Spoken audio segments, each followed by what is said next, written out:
Just to know some of the history in terms of the impact that these mayors had on things that we see right now, I think was really pretty interesting.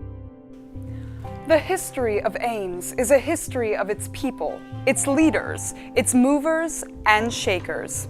Since 1870, 42 mayors have been elected to represent the citizens of Ames, 42 men and women whose histories can be found lining the walls of our City Hall. So many of them were incredibly active in the community. Nearly 40% of them served on City Council prior to their term as mayor. Many were founding members of service clubs such as the Jaycees and Rotary. Nearly a quarter of them were on the Board of Education. All of these people really cared about the community. These folks were movers and shakers in the community. Almost half of them were listed as owner, proprietor, or founder of their business. Shakers like the Tilden family, a father and son's trio who collectively served 4 years while managing their own business.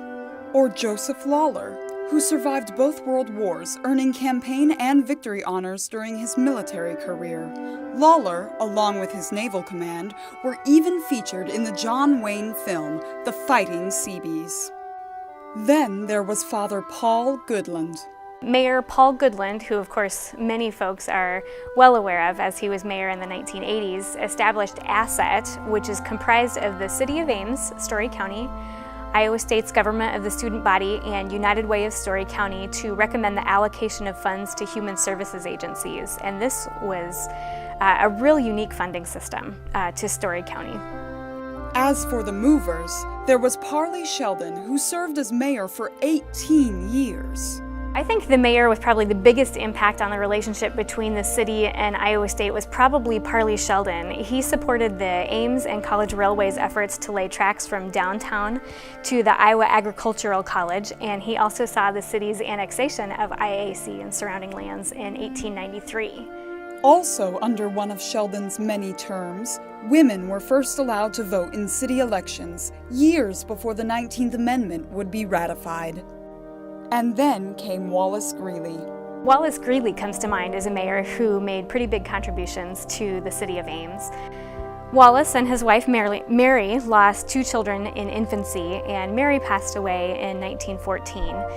It then became Captain Greeley's desire to see a hospital in Ames, so he announced a plan to build a hospital at 12th and Douglas in July of 1915, and it was dedicated in September 1916. During the term of Don Newbrough, relationships with Ames' first partner city of Loja, Ecuador began, opening new opportunities across oceans. 9 years later, Ames continued to promote opportunities when the city elected its first woman mayor, Lee Fellinger. Fellinger was later recognized nationally alongside 9 other female mayors on the cover of Family Weekly magazine. As Ames moves forward, the influence of each mayor's term is seen throughout our community, affecting the lives of each citizen in different ways. Iowa Agricultural College, annexed during Sheldon's term as mayor, became Iowa State University, now an integral part of Ames. Further linking Ames to Iowa State, Mayor Ted Tedesco led an effort to incorporate an ex officio member to the Ames City Council. This member sits on council as a representative of the Iowa State government of the student body. Mary Greeley Medical Center, founded by Mayor Greeley, now serves a 13-county region and is currently working to expand its buildings and resources. Mayor Frank Payne served as a professor at Iowa State, where he coined the well-known name VISHA to describe the annual celebration of each university college. ASSET, established during the term of Mayor Goodland, continues to serve Ames and Story County as a method to find available funding for social service agencies. Lee Fellinger served as an example for women trying to break occupational and social constraints. To date, Ames has had 2 women mayors, the second of which is our serving mayor, Ann Campbell. The history of our mayors is a history of our city, and like our history, the City Hall Mayor's exhibit will be an ongoing process.